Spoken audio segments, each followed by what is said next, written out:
On the question about the substructure bit, is cotton excavation really necessary? Well, let me answer that question. Then I want to talk about the alternative technologies as the questions have been asked. So, what is it about black cotton? Because it is an already, it's a thorn. I would say a thorn in the flesh as far as construction is concerned. The problem with black cotton is this, that black cotton swells when it is wet and shrinks when it is dry. So that action of expansion and contraction would have an effect on your building. A building is very, very sensitive to earth movements. Slight movements result to cracks in the building. These cracks can be seen on the floors or on the walls. Black cotton has a tendency of expansion and contraction resulting to earth movement where the building is laid. And you will find there are places where there is black cotton, you will find maybe the wall has cracked or the slab has cracked or the room seems to be separating. All that is as a result of the ground. It may not necessarily be that the construction was done badly, like the superstructure that is. The construction may have been done right. You may have used the right materials. You may have done everything the right way. All steps followed. Maybe the only thing that was missed was how you handle the soil. With that understanding about black cotton, would it be necessary to remove it? How I would answer it is, it depends with one, the permanency of the building. If you are doing a temporary shelter, you may not necessarily need to remove the black cotton soil. Say if at all your house is maybe done on mabati and it's just for a short time, you may not need to remove the black cotton soil. And secondly, it also depends on you as the developer, the risk. Would you want to take the risk of wanting to incur cost on the maintenance and you are risking that the building can have those cracks? So what I would say is, if your building has a degree of permanency, meaning it's like your residential house, first you need to evaluate the depth of black cotton before you get to a hard surface. It's so unfortunate that there are some places where black cotton would go to such great depths and it becomes so hard for you to remove it. There are various ways you can navigate this, but it really depends on the depth of cotton and also depends on your pocket. Say for example, if you're building on a cotton that is shallow, maybe say a meter of that would translate to around 3 feet. If you have it on 3 feet deep or thereabout, then it is just right to just remove the cotton. Just remove the cotton and replace it with filler material. That would be maram. You could also import red soil to some layer. You can also bring hardcore, or what they would also call mchongo. There's mchongo, which is not so quality of hardcore, but it is still hardcore. That would be best if the depth of cotton is not that much. But as you go deeper, then you can resort to other ways that would not necessitate you to remove the cotton completely. Say that you would do what we call suspending the house. Suspending looks like a very technical term, but in short, it is where you just erect your house and to rest on pillars. The pillars that are laid deep down, and then you bring back the cotton and everything is suspended on the pillars. That is more economical for situation where you have cotton that is significantly deep. But if it is excessively deep, and maybe you're not doing a very, very big structure, you can decide to create a floating foundation, what we call a raft, where you have one solid foundation the house rests on it, and it just stays on top of the black cotton at some depth inside. So that is also something that you can also look into. So it is not all situations where you have to remove cotton. It depends on situation to situation.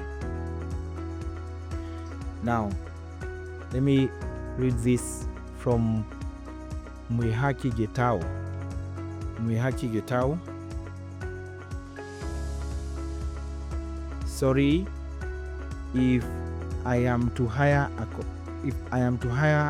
a construction company to handle all approvals and construction, what documents should I request the construction company to provide to confirm they will offer professional services? Let me get this right.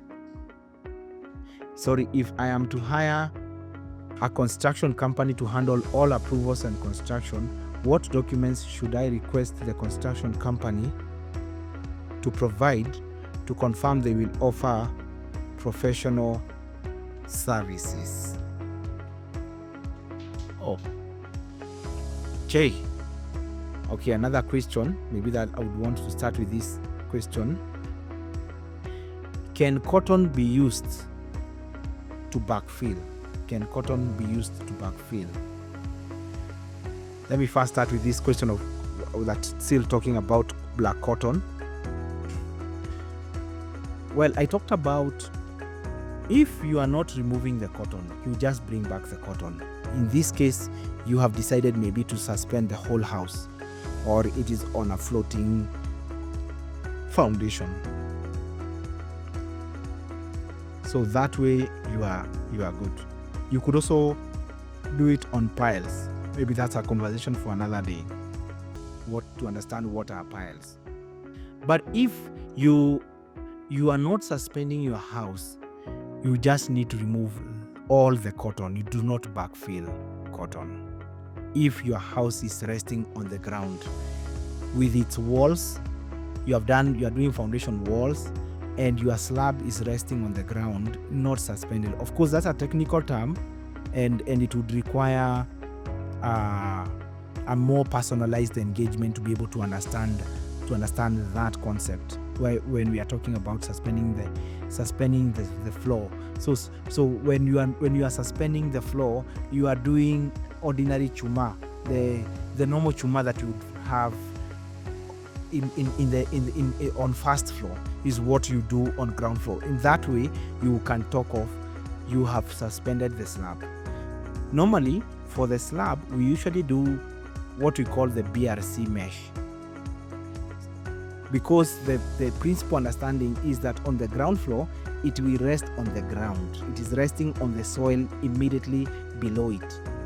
But if you do not want it to rest, you do chuma so that the building does not crack. Otherwise, it resorts to cracks. Now, the second question about what you require from the construction companies in order to handle approval and construction. What documents should I request the construction company to provide to confirm they will offer professional services? Well, there are two groups that are involved in construction. Let me call them groups. The first group is the group we call the consultancy. The second group is the group that we call the construction team. Okay, so the consultancy are the people who you task to do for you drawings, to do for you approvals where necessary. If you are not following it up, they will have to submit the drawings. And then the construction team, ordinarily, you are tasking them in matters to do with construction. So, for the consultancy team, these are professionals. Of course, I would not be saying that the contractor is not professional, but I would look at it more of the contractor being a person who is here business. This is pure business. It's just I'm bringing a team of fundis, I'm putting in my money, or I'm being paid to do this, and this is what needs to be done, so they're just implementing. So they are implementing, but these ones are the designers. So the engineer, the architect, the quantity surveyor, and the services engineers are the ones who come up with the drawings. What are the requirements for them? One, it's very important to have the professionals who are licensed. We have different bodies that register the consultants. We have different bodies. So this consultancy is also regulated by the government. So they need to be licensed, they need to have a license. Whether it's from the Engineers Board of Kenya, the Board of Registration of Architects and Quantity Surveyors, that needs to be there. Because otherwise, any document that you get from an architect that does not have an attached license would not be processed or will not be approved. So they will be required to have a license.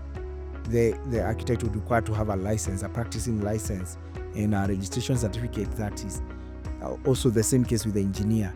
And for the QS, the quantity surveyor, would also require to give their own license for the same, where it is required.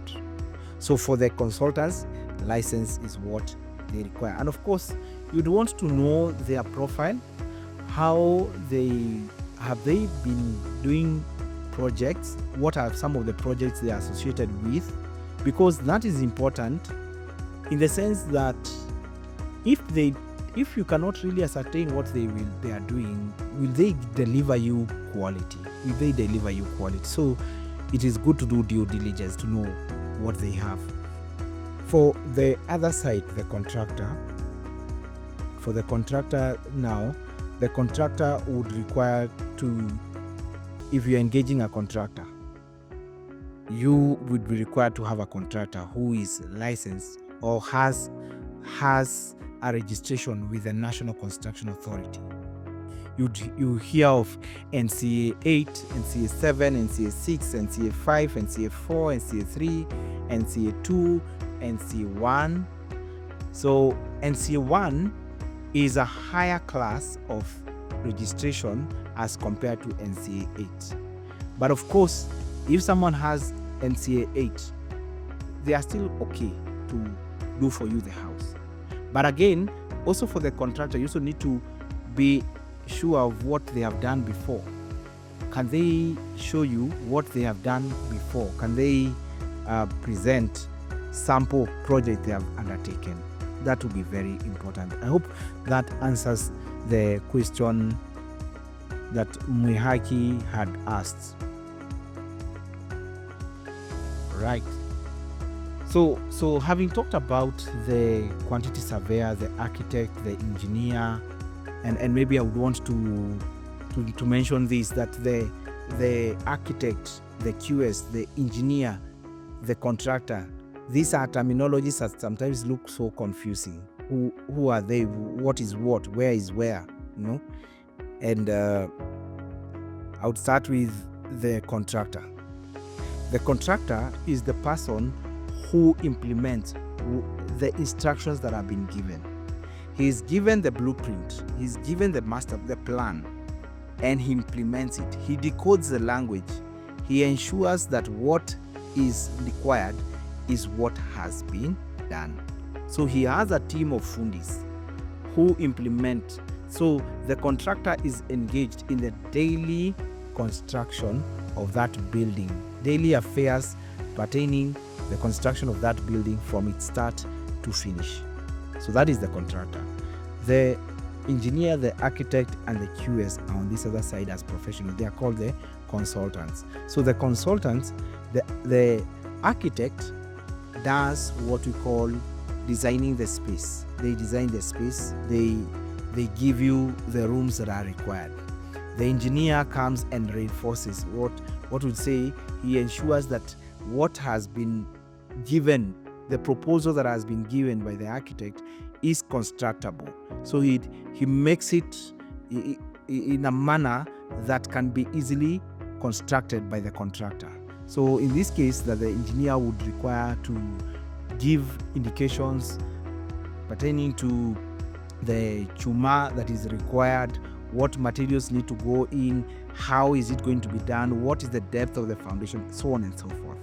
Now, once the architect has come up with a plan and the engineer has done also his own instruction in terms of a drawing, then the two details are used by the quantity surveyors to come up with the building cost.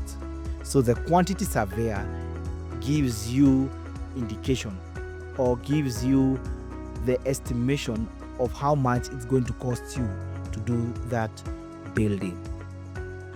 Okay. Yeah, so I can see we are moving all well. No, I won't believe that the question about the professionals is well understood, and also the topic, the subject on the black cotton soil, yeah, that has also been understood. Now let me jump directly to the alternative technologies, because here Mwihaki had asked about the precast panels versus the building blocks, that is the walling. Of course, for a house, when we have what we call the foundation, whatever is below the ground is the foundation. Okay, so the ground floor moving downwards is what we call the substructure. From the ground floor slab moving upwards to the roof, that is the superstructure. After you've done the roof, whether it's a roof slab or a normal roofing, then you now start doing the finishes. So tiles, plaster, paint, electrical wiring, the toilet fittings, and also the interior fittings, all those are put under the category of finishes. So the walling is under when you are doing the superstructure. So ordinarily, we would do what we call the masonry stones. It has been the common trend. It is the traditional approach that we have been used to, doing the masonry stones. And the masonry stones here is where you buy the stones from a quarry. We have talked of that. We know of Darugo, Njiro, for those who are in Nairobi and environs, and also many other places where there will be a quarry that does stones. There's also Kiserian, Maimahio, and what have you. So the stones are put in a pattern, and then in between the stones, we do a fill. We fill it with mortar. Mortar is a mixture of cement and sand. So we fill it with mortar and we lay it to the height that we want. Then we can do this, the beams. Then we do the slab or the roof. That has been the conventional approach. Well, one of the challenges with the conventional approach has been, or the conventional approaches, be it in terms of slab or be it in terms of wall, is because of the significant change of prices. The significant change of prices that has had a big effect on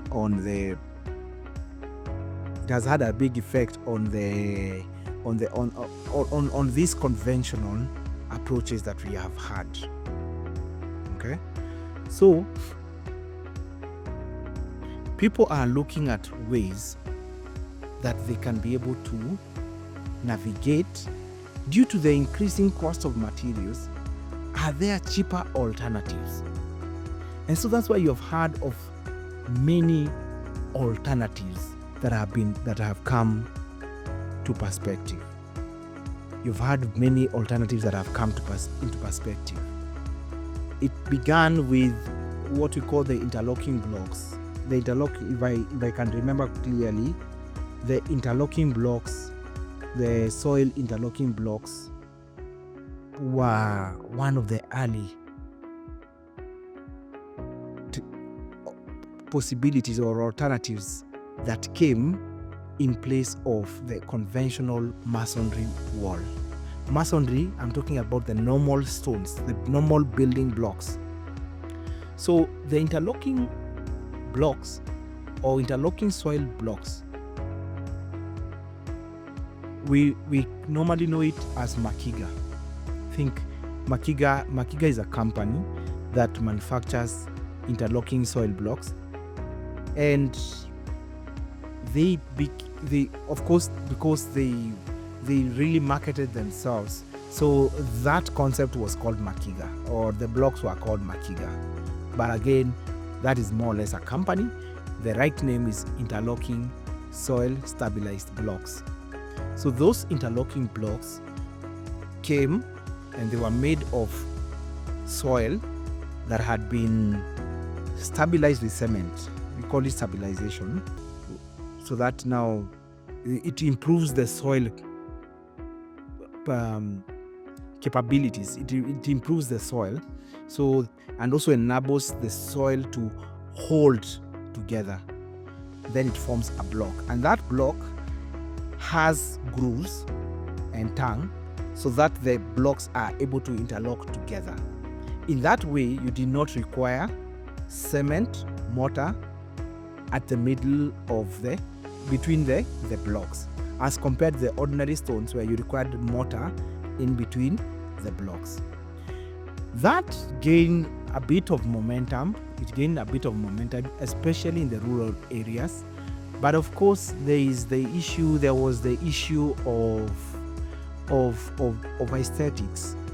One, aesthetics, and also two, the feeling of how do I call this? It didn't look like a classy. It didn't give a classy look. The interlocking, it looked like a cheap house, if I would say that. And especially for those blocks that were not done properly, it looks red.